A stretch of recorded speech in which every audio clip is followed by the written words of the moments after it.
말씀하시는 하나님이란 제목으로 함께 말씀을 나누겠습니다.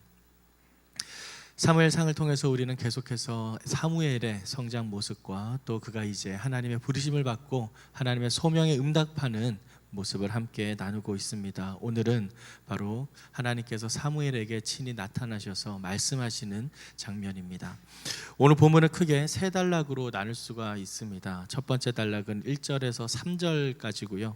두 번째 단락은 4절에서 9절, 세 번째 단락은 10절에서 14절까지의 내용입니다.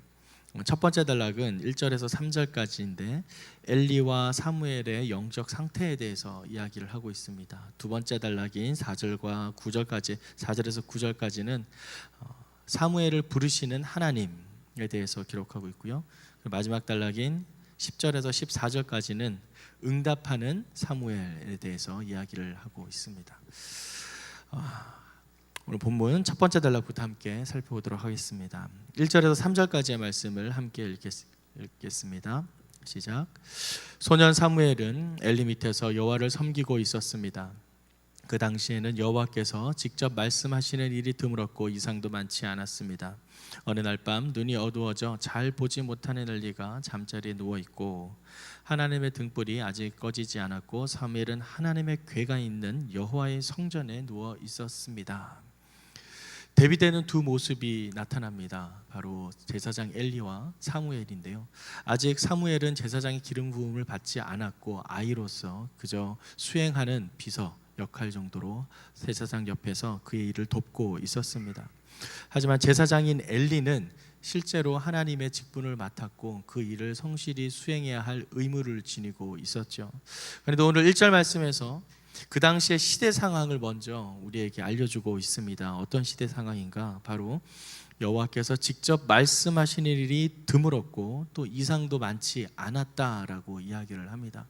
그만큼 하나님의 말씀이 온전히 세상 가운데 나타나기가 쉽지 않았다라는 것을 먼저 우리에게 보여주고 있습니다. 그런 상황 속에서 지금 사무엘은 하나님의 음성을 듣게 되는 큰 은혜를 경험하게 된 것이죠. 그런데 2절 말씀에 보면 엘리가 잠자리에 누워있고 라고 합니다. 그런데 그 이유가 눈이 어두워져서 잘 보지 못한다라고 되어 있는데요. 이것은 단지 신체적으로 눈에 어떤 피로감이나 또 노쇠로 인해서 나이가 많이 듦으로 인해서 병약해진 모습을 나타내는 것뿐만 아니라 그의 영적인 상태까지도 우리에게 알려주고 있습니다. 눈이 보이지 않는다. 이 눈은 신체적인 기능도 있지만 어떤 영적인 안목까지도 함께 우리에게 보여준다고 할 수 있죠. 그래서 엘리가 잠자리에 누워 있다라는 것은 단지 그가 잠을 자고 있다는 것뿐만 아니라 그의 현재 영적 상태가 하나님과는 동떨어져서 자신의 평안과 유익을 구하고 있는 상태임을 우리에게 보여주고 있습니다. 우리가 살펴본 어제 말씀에서 이러한 장면이 있었는데요. 어제 말씀 36절에 보면 내 집안에서 남은 자들은 모두 와서 그 앞에 엎드려 은 한 조각과 빵 부스러기를 얻으려고 어디든 제사장 일을 맡게 해달라고 부탁하게 될 것이다 라는 하나님의 저주의 예언이 있었습니다. 그런데 그 독특한 면은 무엇인가? 은 한 조각과 빵 부스러기를 얻으려고 제사장직을 얻으려고 한다. 즉 먹고 살기 위해서 그 제사장 직분을 감당하려고 애쓰는 그러한 삶을 너가 살 것이다 라는 하나님의 예언인 것이죠. 무엇인가요? 당시 제사장 엘리는 그의 제사장 직분을 하나님과의 중재 역할이라는 그 본질적인 직무에 충실하지 않고 오히려 그 직분을 통해 자신의 생계 유지를 위해 사용했었다라는 것을 알 수 있습니다.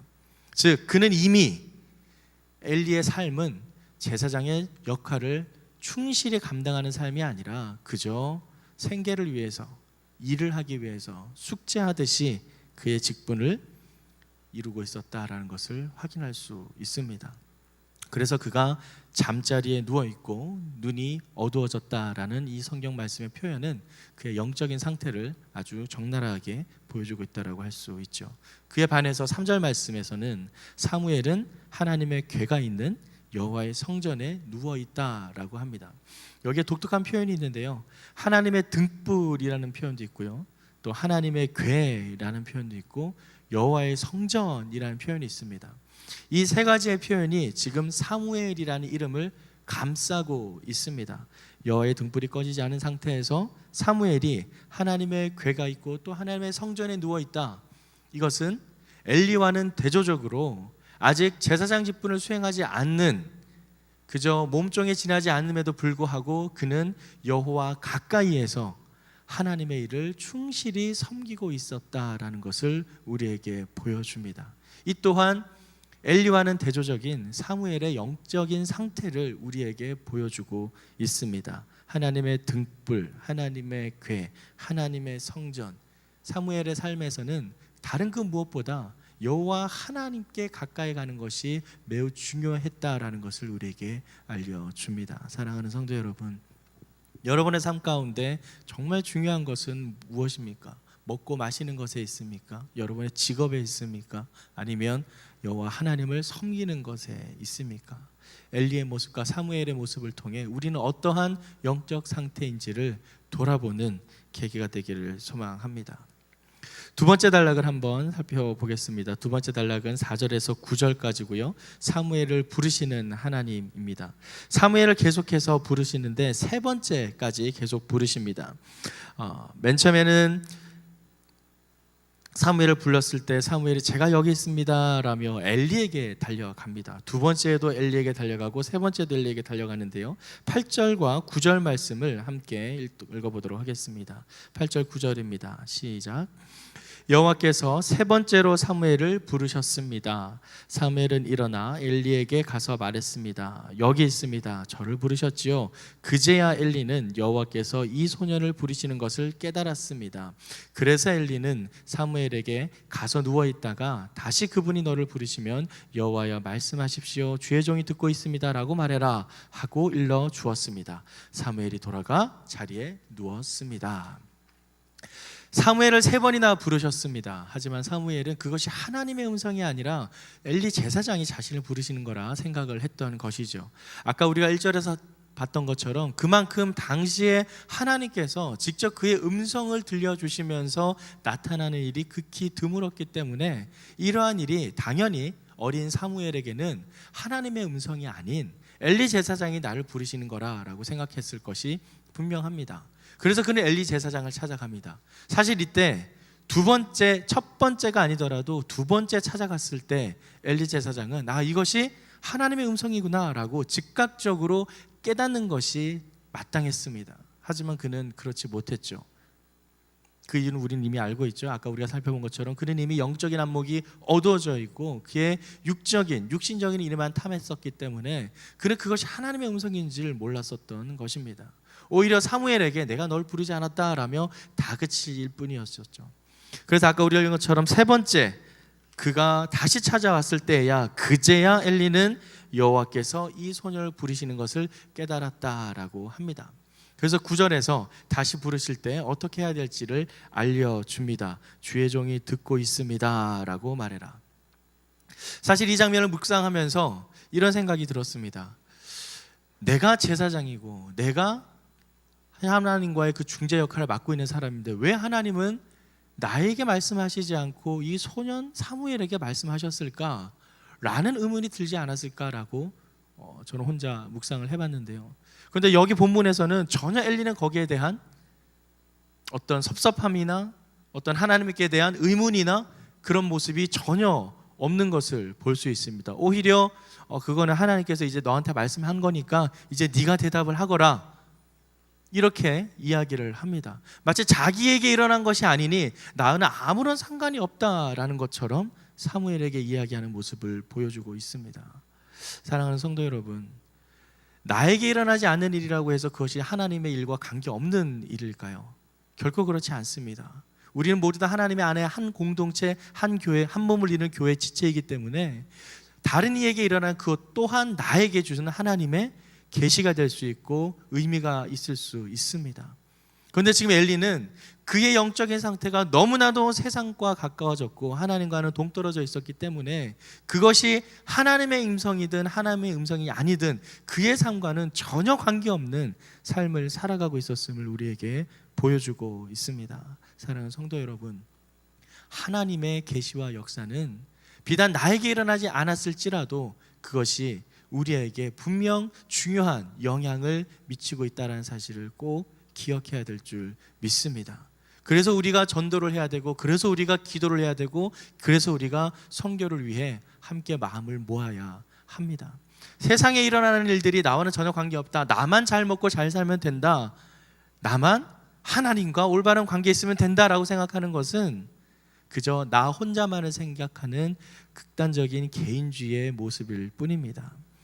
우리의 모든 삶이 온전히 하나님 안에 있어서 나의 삶뿐만 아니라 타인의 삶까지도 함께 두르며 함께 품고 나아가는 진정한 공동체의 삶을 살아가는 저와 여러분의 삶이 되기를 간절히 소망합니다. 세 번째 단락을 한번 살펴보겠습니다. 10절에서 14절까지의 말씀이고요. 이제 사무엘이 응답하는 모습을 보여줍니다. 10절 말씀을 함께 읽겠습니다. 시작. 여호와께서 나타나셔서 그곳에 서서 조금 전처럼 부르셨습니다. 사무엘아, 사무엘아. 그러자 사무엘이 말했습니다. 말씀하십시오. 주의 종이 듣고 있습니다. 말씀하십시오. 주의 종이 듣고 있습니다. 이것은 분명 아까 전에 엘리 제사장으로부터 어떻게 대답해야 될지에 대해서 들었던 그대로 행하는 사무엘의 모습을 보여줍니다. 사무엘이 그의 하나님의 음성을 들었을 때 어떤 마음이었을까요? 분명 두렵고 떨리고 그 당시에 그 누구에게도 말씀하시지 않았던 극히 드문 현상이 자신에게 나타났을 때 어떠했을까? 이 말씀을 묵상하면서 과연 나라면은 이 말씀을 듣고 어떤 반응을 보였을까를 생각해 보았습니다. 과연 나는 정말 기쁜 마음으로 하나님의 말씀을 들었을까? 정말 말씀하십시오. 주의 종이 듣고 있습니다 라고 대답을 했을까? 아니면 떨리는 마음으로 주여 제가 그것이 정말 하나님의 말씀인지 어떻게 알겠습니까? 라는 반문을 했을까? 여러 가지 생각이 들었는데요. 사실 사무엘이 이렇게 순종하는 이 모습은 평소에 그의 삶을 보여준다라고 할 수 있습니다. 평소에 하나님과의 친밀한 관계 속에 있었기 때문에 그는 하나님의 말씀이 들렸을 때 그 말씀이 온전해, 그 말씀 앞에 온전히 순종하며 나아갈 수 있었던 것이죠. 만약 사무엘의 평소의 삶이 하나님과 동떨어진 삶 속에 있었다면 그는 하나님의 말씀을 들었을 때 이러한 반응을 보기가 쉽지 않았을 것입니다. 분명 자신의 스승인 엘리에게 어떻게 대답해야 된다라는 말을 들었었지만 그럼에도 그 말 그대로 행하기란 쉽지 않습니다. 자신의 삶이 이미 그러한 삶을 살지 못할 때 그러한 말을 한다는 것은 쉽지 않다라는 것이죠. 하지만 사무엘은 말씀하십시오. 주의 종이 듣고 있습니다 라고 응답함으로써 이제 나의 삶 가운데 하나님께서 직접적으로 역사하시는 삶 가운데 들어가는구나 라고 자신의 삶을 온전히 더 하나님 앞에 드릴 수 있었던 것입니다. 사랑하는 성도 여러분, 우리의 삶이 이렇게 하나님의 음성에, 하나님의 부르심에 온전히 순종하기를 진심으로 축원합니다. 우리의 삶이 하나님의 음성에 응답할 뿐만 아니라 그 응답된 말씀대로 살아내며 실천하기를 소망합니다.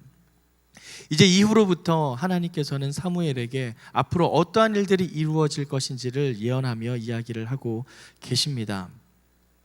엘리 제사장에게 이야기했던 그 저주의 예언이 반드시 이루어질 것이며 그 이유에 대해서 이야기를 하고 있는데요. 13절과 14절의 말씀을 함께 읽도록 하겠습니다. 13절과 14절 말씀입니다. 내가 엘리의 집안을 영원히 심판하겠다고 말한 것은 엘리가 자기 아들들이 스스로 벌을 청하는 것을 알면서도 그것을 막지 않았기 때문이다. 그러므로 내가 엘리의 집안을 두고 제물이나 예물로 결코 깨끗해질 수 없다라고 맹세했던 것이다. 하나님께서 왜 엘리 제사장의 집안에 그러한 저주를 내렸는지 다시 한번 사무엘에게 알려주고 있습니다. 엘리는 분명 그 아들들의 잘못을 알고 있었습니다. 그 소문을 분명 들었습니다. 그래서 마땅히 그들에게 벌을 했었어야 했습니다. 하지만 그는 그 아들들의 잘못을 제대로 징계하지 못했습니다. 하나님께서는 직접 아들들의 죄를 정죄하셨고 이후에 우리가 살펴보겠지만 그들은 정말 한 날 한시에 죽게 됩니다. 블레셋과의 전투였던 아벡 전투에서 하나님의 궤도 빼앗기고 또 아들들도 다 죽게 되는 상황에 처하게 되는 것이죠. 그렇게 제사장의 집에 몰락에 대한 이야기가 나와 있는데 마지막 14절에서 그들의 그러한 죄가 다시 한번 회복될 수 있는 기회가 전혀 없다는 것을 우리에게 알려주고 있습니다. 무엇인가? 제물이나 예물로 결코 깨끗해질 수 없다. 아마도 엘리 제사장은 그렇게 생각했었습니다. 하나님 앞에 제물만 제대로 드리면, 예물만 제대로 드리면, 제사만 제대로 드리면 다 모든 것이 깨끗해질 것이다.